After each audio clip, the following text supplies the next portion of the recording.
કથાકાર પૂજ્ય શ્રી પ્રફુલ્લભાઈ શુકની ભવિષ્યવાણી સાચી સાબિત થઈ।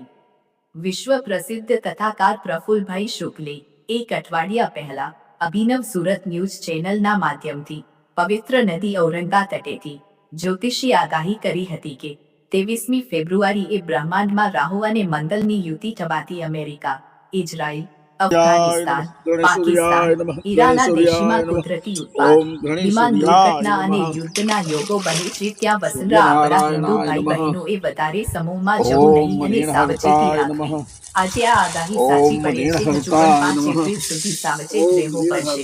અત્રે ઉલ્લેખનીય છે કે આંતરરાષ્ટ્રીય કથાકાર પૂજ્ય શ્રી પ્રફુલ્લભાઈ શુક જ્યોતિષાચાર્ય એમણે કહ્યું છે કે આગામી પૂનમે તારીખ 3 માર્ચના રોજના ચંદ્રગ્રહણ પછીનો સમય પણ ખૂબ જ ખતરનાક રહેશે। ઔરંગા નદીના હરિઓમ કિનારે પુણ્ય કરનાર પૂજા અર્ચના કરી એક સાવધાન કરીશું બધાને કે 23મી તારીખથી રાહુ અને મંગળની યુતિ થઈ રહી છે।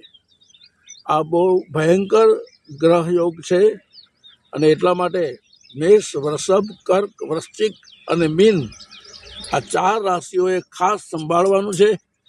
બધી રાશિઓને અસર થવાની છે। ગભરાવા માટે નથી કહેતો, ડરી જવાની જરૂર નથી।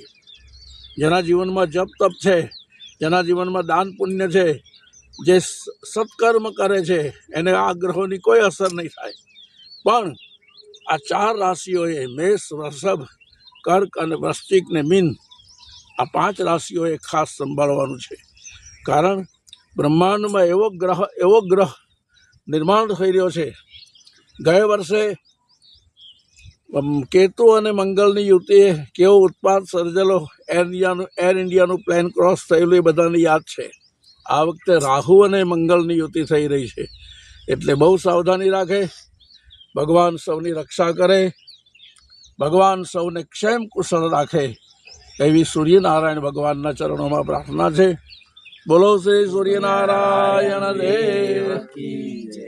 સૂર્યાય નમઃ, સૂર્યાય નમઃ, સૂર્યાય નમઃ।